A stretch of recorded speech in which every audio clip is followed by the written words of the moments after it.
రేవంత్ నిర్లక్ష్య పాలనలో SLBC tunnel ప్రమాదంలో చిక్కుకుపోయిన 8 మంది జాడను గుర్తించేందుకు సహాయక చర్యలు నత్తనడకన సాగుతున్నాయి. ప్రమాదం జరిగి 14 రోజులు గడుస్తున్నా వారి జాడ కనుక్కోలేకపోవడంతో రంగంలోకి జాగిలాలను దింపారు. కేరళ నుంచి ఆర్మీ హెలికాప్టర్లో 2 క్యాడవర్ డాగ్స్ ని తీసుకువచ్చారు. కేరళ ప్రత్యేక పోలీసులు, జిల్లా కలెక్టర్ సంతోష్ కలిసి విపత్తు నిర్వహణ అధికారులతో సమావేశమై చేపట్టాల్సిన చర్యలపై చర్చించారు. మరోవైపు ఎస్ఎల్బీసీ సొరంగంలో సమస్యాత్మకంగా మారిన బురద, మట్టిని తొలగించేందుకు అధికారులు తొలిసారి వాటర్ జెట్లను వినియోగిస్తున్నారు.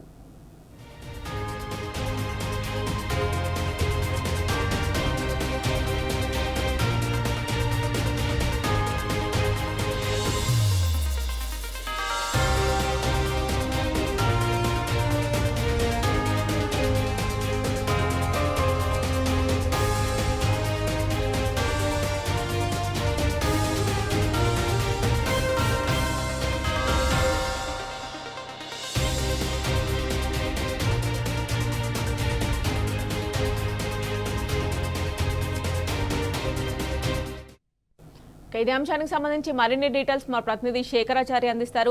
శేఖరాచారి, చెప్పండి. ఎస్ఎల్బీసీ టన్నెల్లో చిక్కుకున్న వారి ఆచూకీ 14 రోజులు అవుతున్నప్పటికీ ఇంకా తెలియలేదు. సో రెస్క్యూ ఆపరేషన్లో ఏమైనా ఇంప్రూవ్మెంట్స్ కనిపిస్తున్నాయా? అంటే ఇదంతా చూస్తుంటే పనులైతే నత్తనడకనే సాగుతున్నట్లు అనిపిస్తోంది. డీటెయిల్స్ ఏమైనా తెలిసాయా, అప్డేట్స్ దానికి సంబంధించి? ఎస్ఎల్బీసీ టన్నెల్లో 8 మంది కార్మికుల ఆచూకీ కోసం 14 రోజులుగా నిరంతరంగా సాగుతుందని చెప్పేసి చెప్తున్నప్పటికీ కూడా ఇప్పటి వరకు అన్వేషణ అయితే సాగుతుంది, కానీ ఇప్పటి వరకు అయితే ఫలితం అయితే శూన్యం అని చెప్పవచ్చు. ఇప్పటి వరకు ఏ ఒక్క ఆచూకీ కూడా లభ్యం కాలేదు. అయితే ఈ రోజుకు సంబంధించినటువంటి విషయం ఏంటంటే, ఈ రోజు ఉదయం 7:15 సమయంలో టన్నెల్లోకి క్యాడవర్ డాగ్స్ బృందం బయలుదేరింది. ఈ క్యాడవర్స్ డాగ్స్ బృందం నిన్న సాయంత్రం కేరళ నుంచి ప్రత్యేక హెలికాప్టర్ లో 2 డాగ్స్ కూడా వచ్చినాయి. ఇవి దాదాపుగా 15 అడుగుల లోతులో ఉన్నటువంటి ఏవైతే మృతదేహాలు ఉన్నాయో వాటి వాసనను పసిగట్టి గుర్తిస్తాయని చెప్పేసి అవి ఎక్స్పర్ట్ గా గతంలో కూడా ఇలాంటి రిస్క్ చేసినట్టుగా కూడా చెప్తున్నటువంటి అధికారులు చెప్తున్నటువంటి పరిస్థితి కనిపిస్తా ఉంది.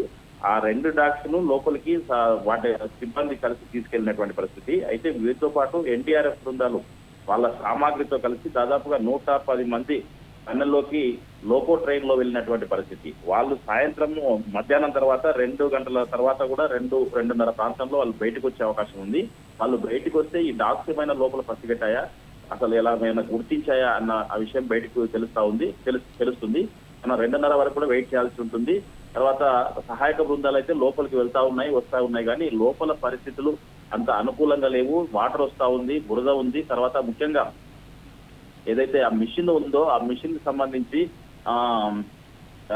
టన్నెల్ బోర్ మిషన్ కి సంబంధించి అది అడ్డంకిగా మారిందని చెప్పేసి దానిపైన బండరాళ్ళు, తర్వాత మట్టి, బురద పేరుకపోయి చాలా గట్టిగా అయిందని చెప్పేసి ఆ గట్టిగా ఉన్నటువంటి వాటిని దక్షిణ మధ్య రైల్వేకి సంబంధించినటువంటి కట్టర్ టీము అది కట్ చేస్తా ఉందని చెప్పేసి ఆ కట్ చేసిన తర్వాత అవన్నీ కూడా శిథిలాలను తొలగిస్తే మినీ జేసీబీ లోపలికి వెళ్ళి కొంత సహాయక చర్యలు ముమ్మరం అయ్యే అవకాశం ఉందని చెప్పేసి అధికారులు చెప్తున్నటువంటి పరిస్థితి కనిపిస్తా ఉంది.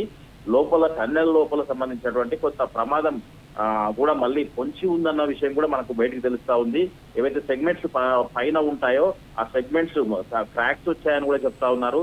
నిరంతరంగా వాటర్ వస్తుండడం వల్ల అది మెత్తబడిందని కూడా చెప్తున్నటువంటి పరిస్థితి కనిపిస్తా ఉంది. లోపల ఏదైతే వాటర్ ఎటు నుంచి వస్తా ఉన్నాయని చెప్పేసి దానిపైన కూడా అన్వేషణ జరుగుతుంది. ఆ అన్వేషణ పూర్తి స్థాయిలో అది ఎక్కడైతే వాటర్ వస్తున్నాయో దాన్ని గుర్తించి ఆ వాటర్ ను కట్టడి చేస్తే కొంత ఫలితం ఉండొచ్చు అని చెప్పేసి చెప్తున్నటువంటి పరిస్థితి కనిపిస్తా ఉంది. ప్రభుత్వం అయితే రోబోలు అని చెప్పేసి సీఎం స్వయంగా చెప్పిపోయినటువంటి పరిస్థితి. అవసరమైతే మ్యాన్ పవర్ కాకుండా రోబోలను కూడా ఉపయోగిస్తాం, కానీ రోబోల దాఖలాలు అయితే ఇప్పటివరకు అయితే లేవు. సీఎం రేవంత్ రెడ్డి వచ్చిపోయిన తర్వాత ఏ మంత్రి కూడా ఇక్కడికి వచ్చి చూసినటువంటి దాఖలాలు కూడా లేవు. కేవలం అధికారుల పర్యవేక్షణలో ఈ సహాయక చర్యలు అయితే నడుస్తా ఉన్నాయి. Mamata. Right Shekharachari, thanks for updates.